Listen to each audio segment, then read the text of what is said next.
Kain tayo, kain. Mm. Ito lang pong almusal ko. Saka po kape. Meron pa dito isang pandesal, hindi ako nakabili kanina.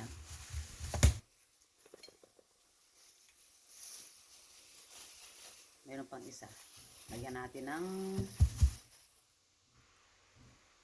ano to? Palaman.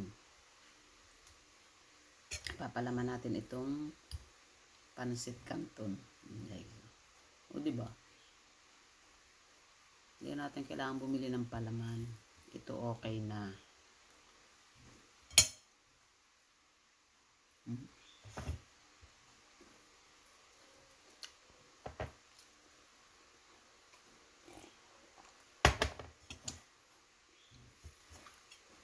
Habang naikot yung aking washing machine, din naglalaba ako. Almusal muna tayo. Nagka-problema pa yung washing machine ko.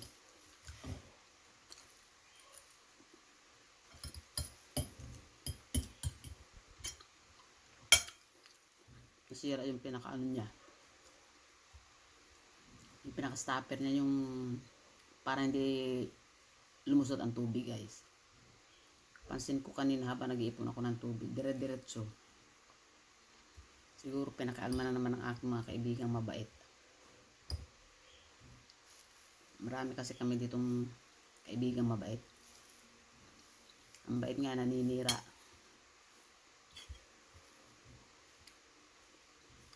Ano yun, yung malalaki po talaga sila.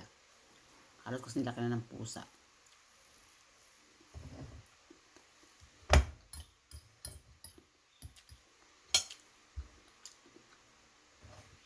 Malapit lang po kasi dito ang kanal. Marami po siguro doon nakatira sa loob ng kanal.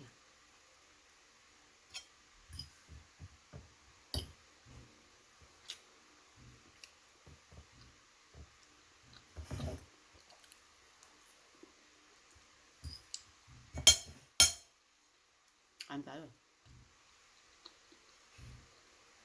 Yun pa ang problema dito eh. Hindi mo naman pinintakpan yung kanal. Wala tayong dadaluyan ng tubig. Kasi meron sa dyan maliit na butas kung ganun. Pero tinatakpan ko yung dito sa tapat namin. Lagyan ko ng malaking bato. Ay, ang problema doon sa iba. Makakalusot din.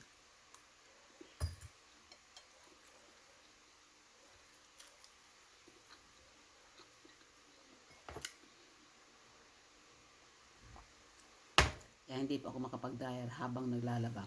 Nista ko muna, mamaya ako na po. Mamaya ako na i-dryer sabay-sabay.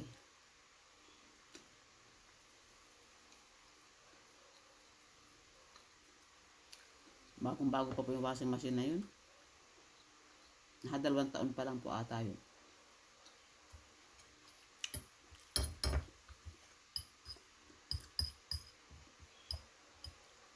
Hindi ko po alam kung naka-under warranty pa siya. Pero, kahirap naman kung dadalhin doon sa opisina. Di walang magagamit. Ang hirap maglaba.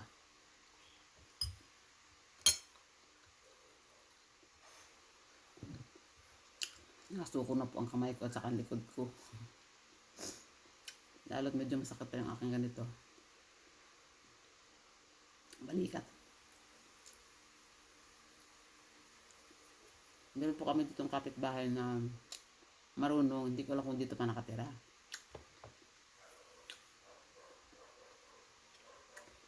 Pinapupuntahan ko po sa asawa ko kung pwedeng tingnan mamaya pagkatapos ko maglaba. O paano guys? Bye bye. Thanks for watching.